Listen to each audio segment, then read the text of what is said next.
El recuperatorio. Guillermo Martínez.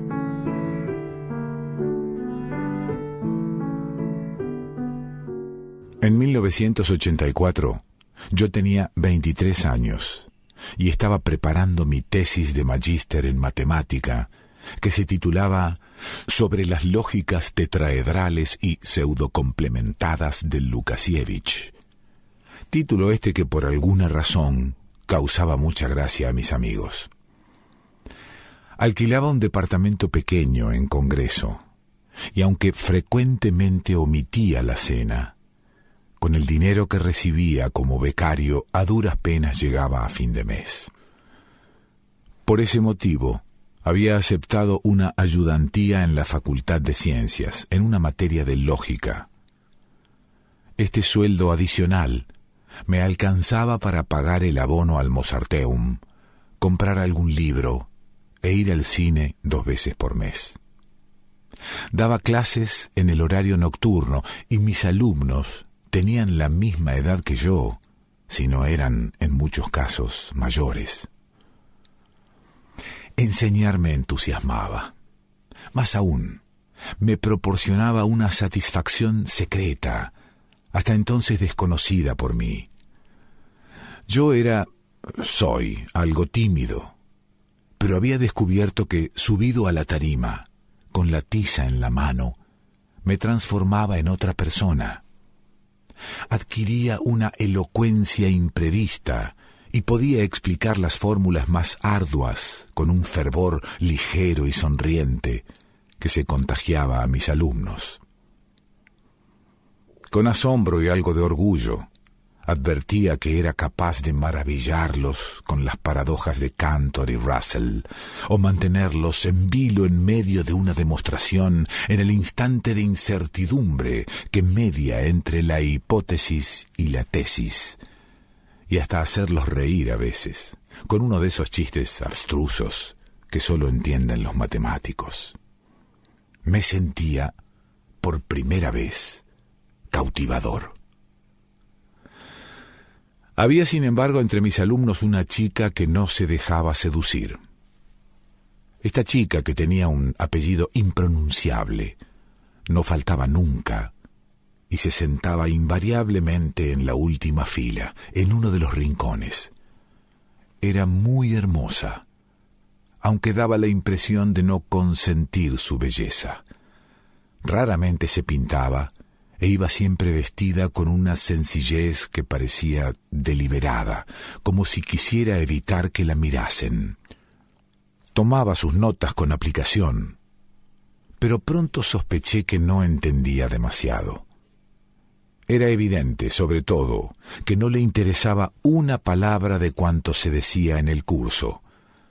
Se limitaba a copiar lo que estaba escrito en el pizarrón, y cada vez que yo intentaba un comentario fuera de programa, alguna observación que se me ocurría interesante, sentía desde aquel rincón un silencio resignado, desatento, que a veces lograba descorazonarme. Apenas sonreía con mis bromas y consultaba su reloj con frecuencia, como si permanecer en clase fuese para ella una obligación penosa, que de todos modos no podía eludir. Sin embargo, lejos de irritarme, esta chica me conmovía.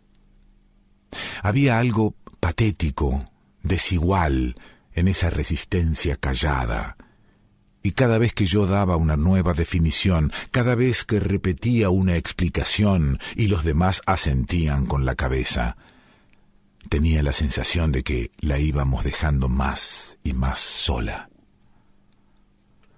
Tomaba el mismo colectivo que yo para regresar de la facultad. Viajábamos sin hablarnos, prudentemente distanciados. Yo descendía primero, en Rodríguez Peña y Rivadavia, y recuerdo que nunca podía resolver el problema, seguramente trivial, de si debía saludarla al bajar o no. Cuando llegó el primer parcial, pude darme cuenta de que era muy orgullosa. El examen era algo difícil y los demás alumnos me llamaban continuamente para tratar de sonsacarme algún indicio, una pista que los ayudara a resolver uno u otro ejercicio. Ella no. Los nervios la iban consumiendo a medida que pasaba el tiempo, pero durante las 4 horas no levantó la vista de sus hojas. Finalmente, cuando entregó su examen, vi que solo había empezado el primer ejercicio. El tiempo fue pasando pronto para mí. Estaba adelantando bastante con la tesis y entre los papeles revueltos, inmerso en los borradores, empezaba a invadirme esa euforia solitaria, incomunicable, de los matemáticos.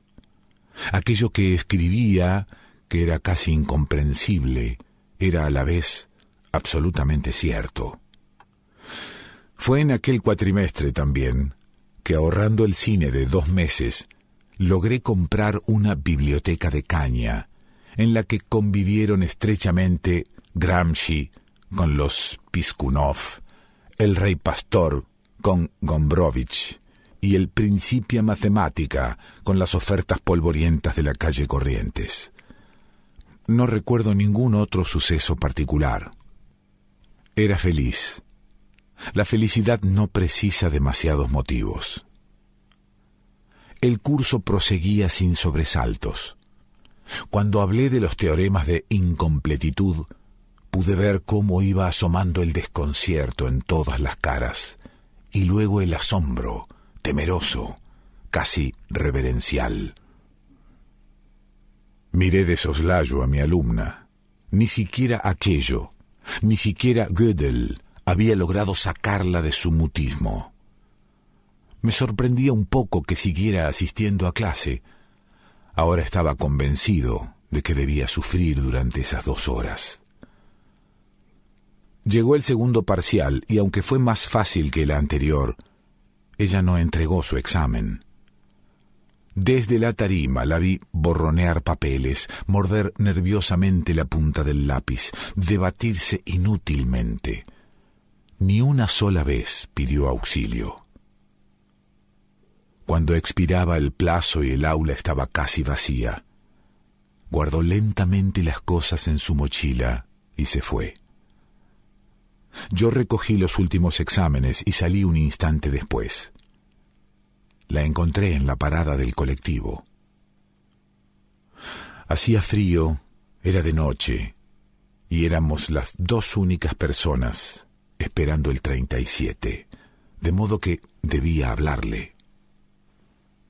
Pero ya no estábamos en clase, y yo me sentía de nuevo tímido, torpe. Ella tiritaba, y era una chica hermosa y triste. «No entregaste», le dije con una severidad fingida, apuntándola con el índice. Sonrió levemente, sin decir nada, y se subió el cuello del abrigo. En ese momento apareció el colectivo que venía casi vacío. Ella subió primero y mientras yo pagaba mi boleto pude ver que dudaba entre las 2 filas de asientos. Finalmente eligió uno doble. Me fui a sentar a su lado. Hubo un silencio indeciso que amenazaba prolongarse. «Esta vez», dije, «no fue tan difícil el examen». «Sí», respondió ella con amargura. «Eso comentaban los demás». «¿Y a vos?», le pregunté con suavidad. «¿Qué es lo que te pasa?». Clavó los ojos en los dibujitos de su mochila. «No me gusta», dijo en voz baja. «¿No te gusta qué? ¿La lógica, la carrera, la facultad?». Yo sonreía para animarla. Ella alzó lentamente los ojos. Había en su cara una expresión grave. «No me gusta nada», dijo. Había hablado con un tono absolutamente firme. Me quedé desconcertado, mirándola con incredulidad. «Pero nada, no puede ser, algo tiene que haber», me encontré diciendo. ¿No pensaste, por ejemplo, en cambiar de carrera? ¿Una carrera humanística, tal vez? ¿Letras? ¿Psicología? ¿Algo así? No, no me gusta nada, volvió a decir con el mismo tono. Me esforcé en pensar, pero era curioso. No había demasiado para sugerirle. ¿Y alguna actividad artística? Intenté. ¿Pintura o teatro? Negó maquinalmente con la cabeza, como si hubiera hecho muchas veces esa misma lista. O un deporte, si no. ¿No te gustan los deportes? No, no me gusta nada, repitió por tercera vez. Bueno, le dije sin poder evitarlo. Entonces solo te va quedando el matrimonio. Vi pasar por sus ojos una sombra dolorida, como si hubiese recibido un golpe desde un lugar inesperado. Apartó la cara y miró por la ventanilla. Tuve entonces una especie de vértigo. El colectivo bordeaba los lagos. No habíamos llegado todavía a Plaza Italia, y sin embargo, yo había alzado ya delante de esa chica los pocos andamiajes con que se puede apuntalar una vida, y ella, con esas 4 palabras, con esa pequeña frase tercamente repetida, los había derribado uno tras otro. Se me revelaba bruscamente la secreta fragilidad de todas las cosas, como si conformaran una escenografía que yo había mirado siempre a la distancia, y de pronto alguien me mostrara de cerca el cartón pintado, las torpes siluetas sin espesor. Vi que el colectivo doblaba en la avenida y me levanté. Solo sabía que quería bajarme. A mí me gustaban los libros y la música, me gustaba el cine, la matemática. «Me tengo que bajar aquí», le dije. Ella me miró con un poco de sorpresa, y otra vez creí ver la sombra de un dolor. Tal vez supiera que esa no era mi parada, pero yo ya estaba de pie. «El recuperatorio no va a ser difícil», le dije. «Estudias bien el teorema de Rice y te presentás al primer turno, ¿sí?» Asintió con un gesto y pude ver, antes de bajar, que volvía a mirar de esa forma ausente por la ventanilla. Fue en esos días que me ofrecieron un cargo de profesor en La Plata con casi el doble de sueldo. Acepté de inmediato, por supuesto. De esa chica no supe más nada.